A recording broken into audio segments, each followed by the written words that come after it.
Welcome to target Haryana. जैसा कि आपको पता है पंचायती राज पढ़ रहे हैं हम। हरियाणा पंचायती राज अधिनियम 1994 का ये थर्ड लेक्चर है। इससे पहले 2 लेक्चर हम कर चुके हैं। अगर आपने वो नहीं देखे हैं तो आप चैनल की प्लेलिस्ट पर जाकर वो लेक्चर्स देख सकते हैं, ठीक है। और अगर आप चैनल पर नए हैं तो चैनल को सब्सक्राइब कर लीजिए और बराबर में जो बेल आइकन बन के आएगा उस पर क्लिक कर लीजिए ताकि आने वाली वीडियो की नोटिफिकेशन जो है आपको टाइम पर मिले। और अगर आपको इसकी PDF चाहिए यानी कि इसके हैंड रिटन नोट्स अगर आपको चाहिए तो आप कमेंट कर सकते हैं। पंचायती राज से हैंड रिटन नोट्स जो है मैं आपको प्रोवाइड करवा दूंगी अगर आपको ज़रूरत है तो, ठीक है।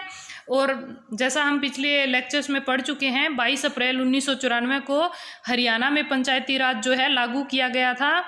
पंचायती राज में 21 चैप्टर्स और 280 धाराएं हैं। ये चीज़ें मैं आपको पहले बता चुकी हूँ। और 1 से लेकर 3 चैप्टर तक हम जो है पढ़ चुके हैं और उनकी धाराएं भी हम पढ़ चुके हैं, ठीक है। और मैंने तीसरे चैप्टर में आपको बताया था कि तीसरे चैप्टर से लेके छठे चैप्टर तक जो है ग्राम पंचायत की बात होगी, ठीक है। तो थर्ड चैप्टर से 6th चैप्टर तक ग्राम पंचायत के बारे में लिखा गया है, ठीक है। तो थर्ड चैप्टर हम पढ़ चुके हैं। आज हम 4th चैप्टर पढ़ेंगे। 4th चैप्टर में क्या क्या बातें हैं और 4th चैप्टर के अंडर कौन कौन सी धाराएं आती है और उन धाराओं में क्या क्या लिखा गया है, ये सारी बातें हम करेंगे, ठीक है। चलिए शुरू कर लेते हैं। हरियाणा पंचायती राज अधिनियम 1994 चैप्टर 4th। देखिए रोमन में लिखा है, आपको पेपर में भी रोमन में लिखा हुआ मिलेगा, ठीक है। चैप्टर 4 जो है इसमें धारा 13 से लेकर धारा 38 तक की धाराएं आती हैं। तो अगर हम बात करें कि इस चैप्टर में किस चीज़ की बात की गई है तो ग्राम पंचायत की शक्ति, कार्य व कर्तव्यों के बारे में जो है इस चैप्टर में बात की गई है, ठीक है। यानी कि ग्राम पंचायत के पास क्या क्या पावर है, वो कौन कौन से काम करती है और उसकी जिम्मेदारियां क्या क्या हैं, इस चीज़ के बारे में कहाँ बात की गई है आपके चैप्टर 4 में, ठीक है। क्वेश्चन कैसे पूछा जाएगा कि ग्राम पंचायत की शक्ति किस चैप्टर से रिलेटेड है, ठीक है, कौन से चैप्टर में इसकी बात हुई है, तो आप आंसर करेंगे 4th चैप्टर, ठीक है। और धाराएं कौन कौन सी आती हैं 13 से लेकर 38 तक, ठीक है। चलिए अब आगे बढ़ते हैं। अब हम धाराओं के बारे में पढ़ लेते हैं कि कौन सी धारा में क्या क्या लिखा गया है, क्या क्या बात की गई है, ठीक है। सबसे पहले अगर हम बात करें meeting and क्वेरम of gram panchayat, ठीक है। मैंने पिछले लेक्चर में आपको बताया था जब हम थर्ड चैप्टर पढ़ रहे थे, उसमें भी मीटिंग एंड क्वेरम ऑफ ग्राम सभा था, ठीक है। वो ग्राम सभा था, ये ग्राम पंचायत है, ठीक है। तो धारा 13 में क्या है, मीटिंग और क्वेरम की बात की गई है। क्वेरम का मतलब होता है लिमिटेशन, भी कितने बंदे जो हैं उस टाइम उस मीटिंग में रहेंगे, ठीक है। मीटिंग हम नॉर्मली यूज़ करते हैं, वही वर्ड है, बैठक बोल सकते हो, सभा बोल सकते हो इसको, ठीक है। ये किस मीटिंग ऑफ ग्राम पंचायत या क्वेरम ऑफ ग्राम पंचायत आपसे पूछ लिया जाए तो धारा 13 के अंडर आता है, ठीक है। क्वेश्चन कैसे पूछा जाएगा, क्वेश्चन आपसे ऐसे पूछा जाता है कि meeting and क्वेरम of gram panchayat से रिलेटेड कौन सी धारा है, ठीक है। तो धारा 13 आपका आंसर हो जाएगा वहाँ, ठीक है। कम से कम 2 मीटिंग जो है बुलाई जा सकती है 1 साल में, ठीक है। और BDPO यानी कि ब्लॉक डेवलपमेंट पंचायत ऑफिसर होता है, वो भी इस मीटिंग को बुला सकता है और सरपंच भी बुला सकता है, ठीक है। सदस्य जो हैं जितनी मेजोरिटी होगी, यानी कि जितने सदस्य हैं, मान लो कि 10 सदस्य हैं, उनमें से 6 जो हैं अनिवार्य है, यानी 6 हो जाएंगे तो वो मेजोरिटी हो जाएगी। यानी एक साइड 4 और एक साइड 6 हो, यानी कि जिस साइड ज़्यादा होता है उसे मेजोरिटी बोलते हैं, ठीक है। तो सदस्य जितने होंगे, जितनी मेजोरिटी हो जाएगी उतने सदस्य काफ़ी माने जाते हैं। और कोई बिल अगर पास होता है या कोई रेजोल्यूशन पास किया जाता है उस मीटिंग में, ठीक है, तो वो भी मेजोरिटी से होगा, ठीक है। तो ये कहाँ बात की गई है, धारा 13 से, ठीक है। वैसे तो आपसे डायरेक्ट ये चीज़ें आपको लाइन याद रखनी है, meeting and क्वेरम of gram panchayat धारा 13, ठीक है। तो लेकिन जो चीज़ें मैं आपको बता रही हूँ नॉलेज के लिए, यानी कि जैसे कम से कम 2 मीटिंग बुला सकता है, कौन बुला सकता है, BDPO या सरपंच, तो ऐसे क्वेश्चंस भी एग्जाम में इस बार पूछे जा सकते हैं। पिछले बार ऐसा नहीं पूछा गया है, पिछली बार सिर्फ चैप्टर्स, धाराएं, ये सब चीज़ें पूछी गई। तो इस बार हो सकता है कि आपसे डिटेल्स में चीज़ें पूछ ली जाएँ, ठीक है। कौन सी मीटिंग कौन बुलाता है, कितने सदस्य होते हैं, कितने टाइम में बुला सकते हैं और कितने टाइम तक हो सकती है, ये सारी चीज़ें जो है नेक्स्ट पेपर में पूछी जा सकती है। ग्राम सचिव का पेपर जल्द ही आ जाएगा, ठीक है। अभी अभी तो न्यूज़ आई थी कि 3-4 अप्रैल को होगा और फिर आया कि ये फेक थी। अभी चाहे वो फेक हो लेकिन आपका एग्ज़ाम जो है महीने 1.5 महीने में हो जाएगा, ठीक है। तो आप ये मानकर चलिए और साथ साथ तैयारी अपनी करते रहिए, ठीक है। चलिए नेक्स्ट देख लेते हैं। अगली अगर हम बात करें अपॉइंटमेंट ऑफ ग्राम सचिव, यानी ग्राम सचिव की नियुक्ति की अगर हम बात करें तो वो धारा 14 के तहत होती है। देखिए ये जो है बहुत ज़्यादा इम्पोर्टेंट है आपके लिए, क्योंकि ग्राम सचिव की तैयारी कर रहे हो आप और ग्राम सचिव की नियुक्ति कौन सी धारा के तहत आती है, धारा 14 के तहत आती है। तो ये आपके लिए मोस्ट इम्पोर्टेंट बन जाता है, तो इस चीज़ का आपको ध्यान रखना है, ठीक है। चलिए आगे देखते हैं क्या लिखा है कि एक ग्राम सचिव जो है, एक ग्राम पंचायत जो है उस पर एक ग्राम सचिव होना जो है अनिवार्य होता है, या फिर 2 या 3 ग्राम पंचायत पर एक ग्राम सचिव जो है अनिवार्य होता है, ठीक है।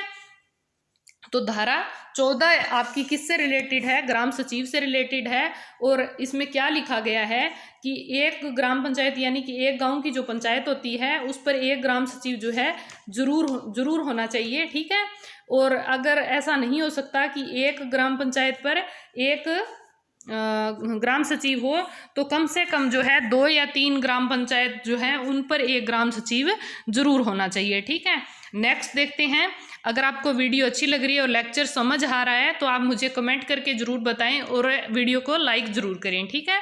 चलिए नेक्स्ट है ड्यूटीज़ ऑफ ग्राम सचिव, ठीक है। ग्राम सचिव के कर्तव्य क्या क्या होते हैं उसके बारे में अगर हम बात करें तो वो कहाँ पे है, वो आपका धारा 15 में, ठीक है।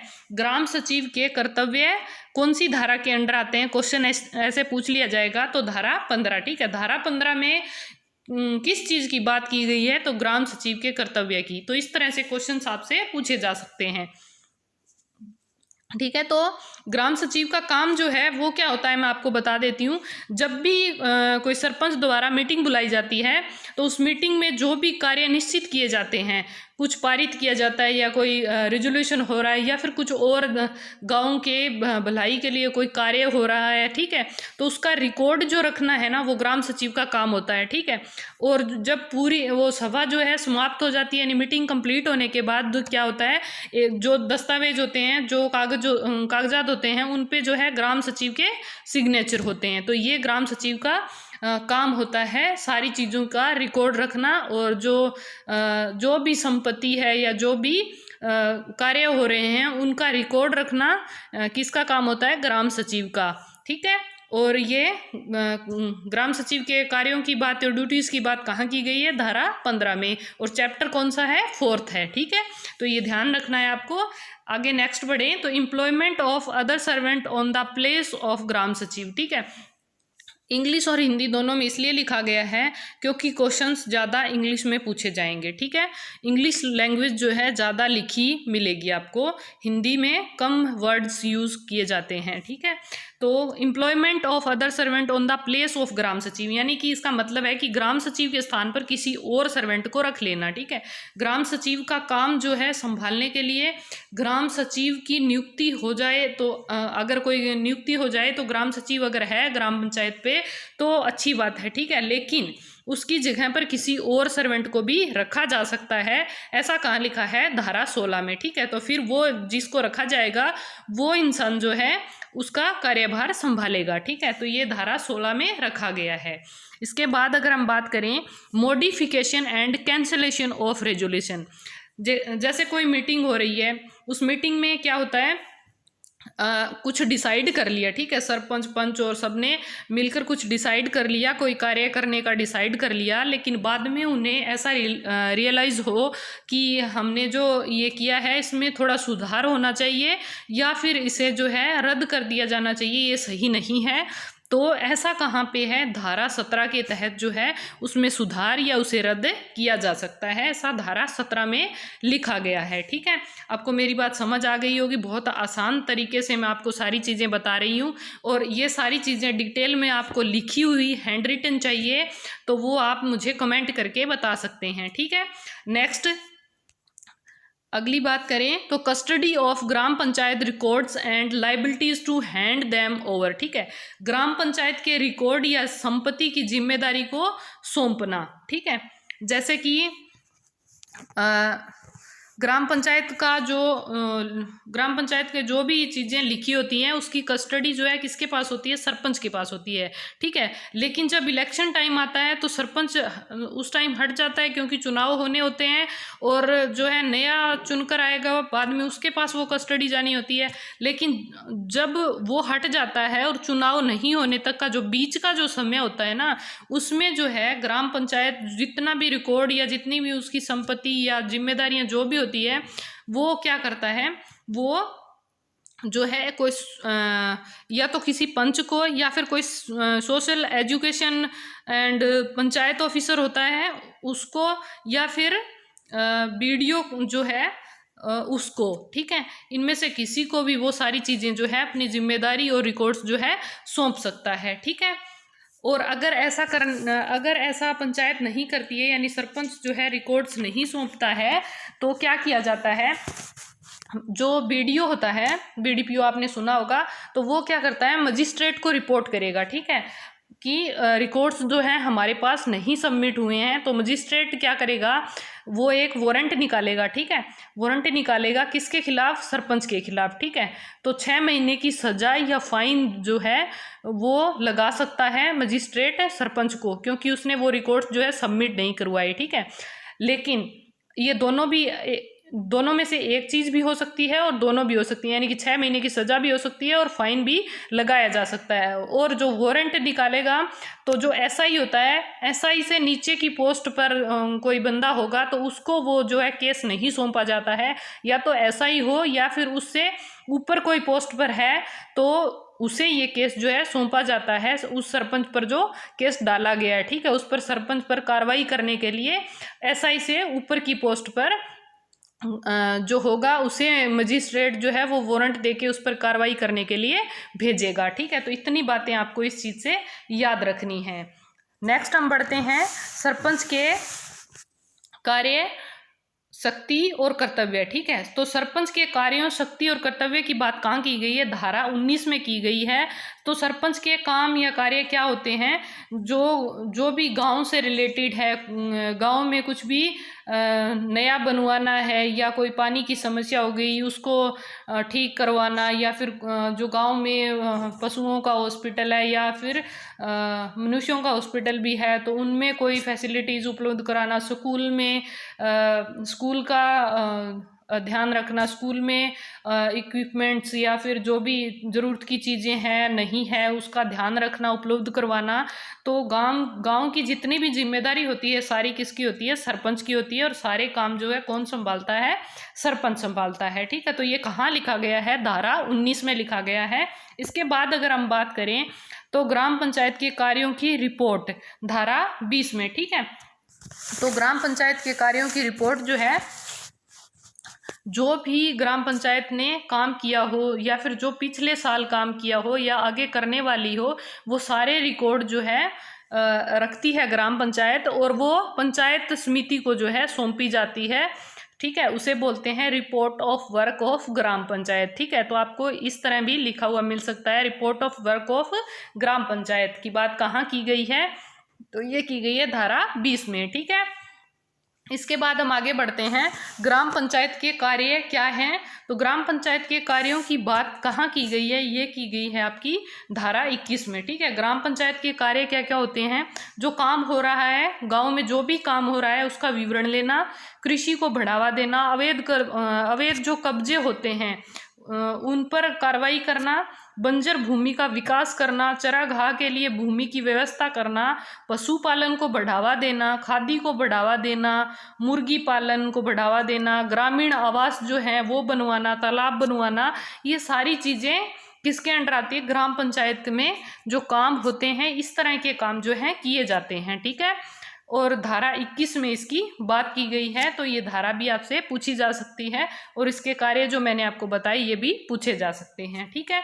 इसके बाद आगे बढ़ें, कमेटी ऑफ ग्राम पंचायत ठीक है, ग्राम पंचायत का समूह है। ठीक है, कमेटी ऑफ ग्राम पंचायत कहाँ है, कौन सी धारा के अंडर है, तो धारा 22 के अंडर है। ठीक है, ये क्या है, कमेटी ऑफ ग्राम पंचायत, यानी कि जो ग्राम पंचायत के मेंबर्स होते हैं या कुछ लोग होते हैं उस समूह में, तो उसे कमेटी बोल सकते हैं हम। ठीक है, तो वो कौन कौन सी है पहले हम ये देख लेते हैं। Production sub committee, social justice sub committee और एमिनिटीज सब कमेटी। ठीक है, तो प्रोडक्शन सब कमेटी जो है यानी कि उत्पादन उप समिति। ठीक है, तो इसमें क्या होता है जो एग्रीकल्चर और एनिमल हस्बेंड्रीज हैं उनका जो प्रोडक्शन या उत्पादन होता है उसके बारे में डिसीजंस लेना, उसके बारे में बातचीत करना और उस पर ध्यान देना किसका काम होता है, प्रोडक्शन सब कमेटी का। और ये कहाँ पे है, धारा 12 में है। ठीक है, तो ये बात आपको याद रखनी है। इसमें जो है कम से कम 5 मेंबर हो सकते हैं इंक्लूडिंग सरपंच, यानी कि सरपंच को मिलाकर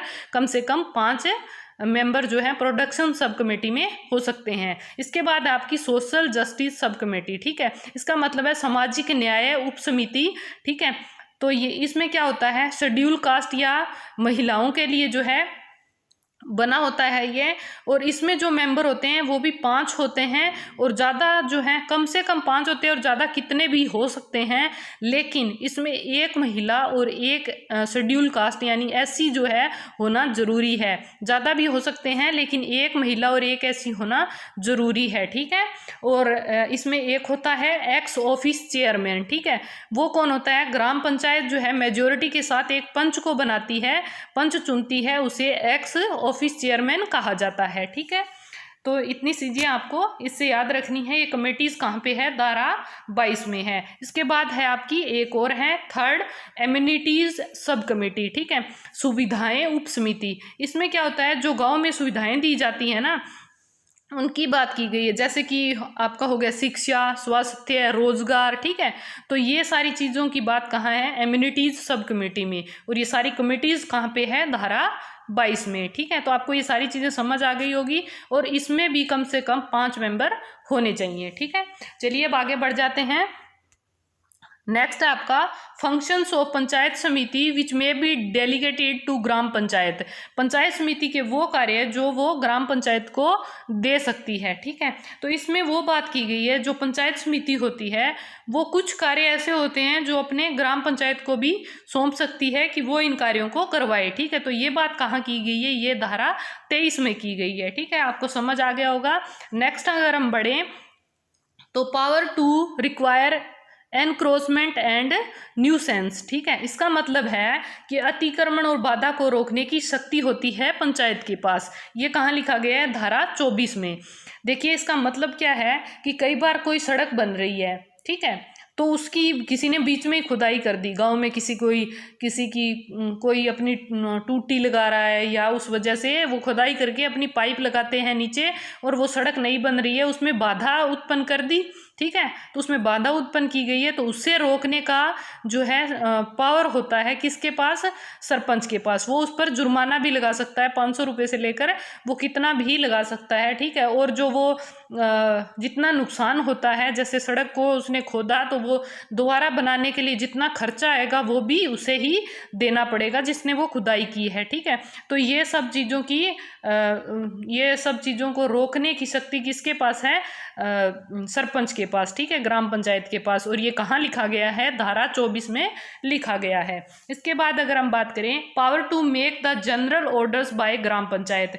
ग्राम पंचायत जो है अपने गांव में कुछ जनरल ऑर्डर्स भी दे सकती है कि गांव में ये चीज़ें होंगी, ये चीज़ें नहीं हो सकती हैं। जैसे कई गांव में क्या होता है, डीजे बंद करवा देते हैं, शादियां होती हैं, क्योंकि डीजे जो होता है उसमें लड़ाइयाँ बहुत ज़्यादा होती हैं, उसकी वजह से कई गांव में डीजे नहीं बजाया जाता है। ठीक है, तो इस तरह के ऑर्डर्स जो है ग्राम पंचायत दे सकती है। ये कहाँ लिखा गया है, धारा 25 में। ठीक है, इसके बाद अगर हम बात करें प्रिपरेशन ए मैप ऑफ आबादी दे। ठीक है, तो जो गाँव का जो बसा हुआ क्षेत्र होता है उसका मैप तैयार करना किसका काम होता है, ग्राम पंचायत का काम होता है। और ये कहाँ लिखा गया है, धारा 26 में।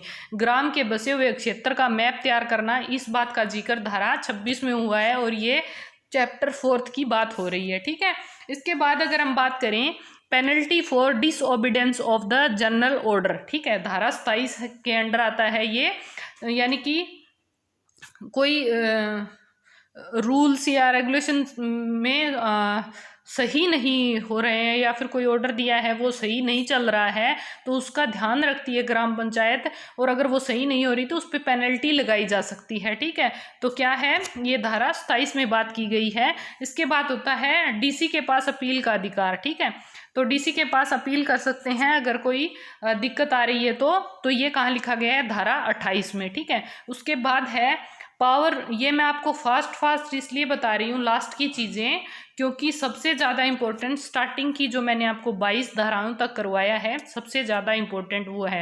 ये भी आपको पढ़नी है क्योंकि यहाँ से भी पूछे जा सकते हैं, लेकिन वो समझ ज़्यादा इम्पोर्टेंट है, आपको समझ के रखना है। ठीक है, और 14, 15, 16 हमने ग्राम सचिव से रिलेटेड पढ़ी थी, तो वो मोस्ट इम्पोर्टेंट है आपके लिए। ठीक है, नेक्स्ट है आपका power to inquire and report on misconduct of the petty officials. ठीक है, तो ये धारा 29 में है।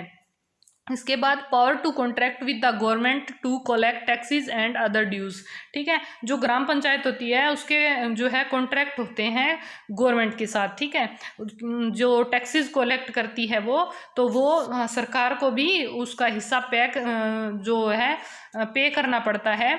तो जो टैक्सेस होते हैं वो सरकार को देती है। देखिए, सरकार का सबसे ज़्यादा आमदनी का सोर्स जो है टैक्स ही होता है। ठीक है, सबसे ज़्यादा आमदनी सरकार को जो कर लगाते हैं उसी से होती है, और ग्राम पंचायत के साथ भी उसका कॉन्ट्रैक्ट होता है। जितना जो कर ग्राम पंचायत लेती है उसका हिस्सा जो है सरकार को दिया जाता है। ठीक है, तो ये कहाँ लिखा है, धारा 30 में।